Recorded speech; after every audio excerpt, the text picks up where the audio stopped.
Christophe, bonjour. Bonjour. Je vous ai vu écouter avec beaucoup d'attention tous les récits de nos invités. Vous êtes passé par des hauts, par des bas, par une vie, une dizaine d'années, je crois, qui était vraiment compliquée. Dans votre vie, entre quel âge et quel âge à peu près? Entre 15 et 25, 27. Dès 15 ans. Ouais. Qu'est-ce qui vous est arrivé un certain soir, on dit, un jour où tout bascule? C'était un jour où... C'est un jour où, dans les toilettes d'un bistrot, ma petite amie a pris une seringue et m'a fait un shoot d'héroïne. Vous preniez de l'héroïne avec elle jusque là, ou c'était la première fois, là? Pour moi, c'était la première fois. Pour elle, ouais. Elle en prenait avant. Le cadre n'est pas vraiment charmant, hein. On parlait tout à l'heure de la première fois sexuelle, là c'est une autre première fois. Dans les toilettes d'un bistrot, ça rappelle les scènes de film. Quelques images pour mieux découvrir votre histoire. À 15 ans, Christophe prend pour la première fois de l'héroïne pour plaire à sa petite amie. Cette première fois va le rendre accro à la drogue et l'alcool pendant près de 30 ans. Une descente aux enfers dans laquelle il a failli tout perdre. Aujourd'hui, ex-toxicomane, Christophe vient nous parler de sa difficile résurrection. Vous avez eu l'impression d'avoir le choix ce jour-là? Bien sûr, j'avais le choix. On a toujours le choix, je pense. Simplement, il fallait que si je le faisais pas, peut-être que je perdais cette fille. Enfin, en tout cas, j'étais plus avec elle. J'étais plus dans la même histoire qu'elle, etc. Donc je l'ai fait pour ça, en fait. J'avais extrêmement peur. J'avais super peur. Peur des piqûres, comme beaucoup de gens? Bah oui, et j'ai toujours peur des piqûres. Ah bon? Ouais. Mais Elle avait quel âge, elle? Elle avait 16 ans, oui, enfin, elle avait à peu près le même âge que moi. Comment vous êtes senti juste après? Juste après, le produit est monté et finalement, ça m'a plu. Je me suis dit... Tout de suite? Instantanément. Combien de temps vous êtes resté accroché à l'héroïne? À l'héroïne, 10 ans. Ça, vous avez été accro, comme on dit, c'est la drogue qui accroche le plus, je crois?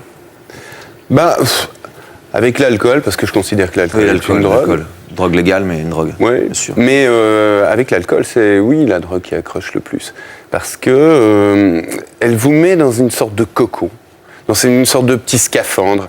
Et effectivement, on ne sent plus le stress. Comprenez bien, Christophe, il n'est pas du tout en train de faire l'apologie de quoi que ce soit ici. Hein. Non, non. Bien au contraire. Mais on ne sent plus le stress, on ne sent plus les angoisses et les difficultés possibles de la vie. Et le manque, cette sensation de manque, vous la sentez au bout de combien de temps? Non, mais ce que je voulais dire, c'était ça. La deuxième partie, on ne sent plus non plus les bonheurs de la vie, les choses bien, un rayon de soleil, ces choses-là. Et d'un seul coup, la vie paraît grise. Voilà, c'est ça le problème. Ni noire, ni blanche, Ni noire, ni blanche, elle est grise. C'est-à-dire que je parlais avec Jessica tout à l'heure, ça me faisait plaisir de lui parler. Si j'avais été anesthésié par un produit quelconque, que ce soit l'héroïne au début ou l'alcool, je m'en serais foutu. Voilà, non mais c'est simple. Hein. Aujourd'hui, je rencontre des gens. Avant, non. L'alcool, c'était en même temps ou C'était après, en fait. Pendant 10 ans, j'ai pris de l'héroïne, puis après, j'ai réussi à arrêter l'héroïne. Je me suis dit, génial, j'ai arrêté l'héroïne. Et j'ai commencé à boire. En me disant, de toute façon, je bois, d'accord, je bois pas mal, mais à côté de l'héroïne, c'est rien, c'est du pipi de chat. Et puis j'ai substitué, en fait, un produit à un autre. Et substituer, c'est exactement comme quand on change de place sur les Titanic, quoi. Ouais, ça coule. De toute façon, on finit toujours par faire des choses horribles. On finit toujours par avoir honte de soi. Et plus on a honte de soi, plus on a une mauvaise image de soi. Et je l'avais. Et plus on en prend pour oublier tout ça.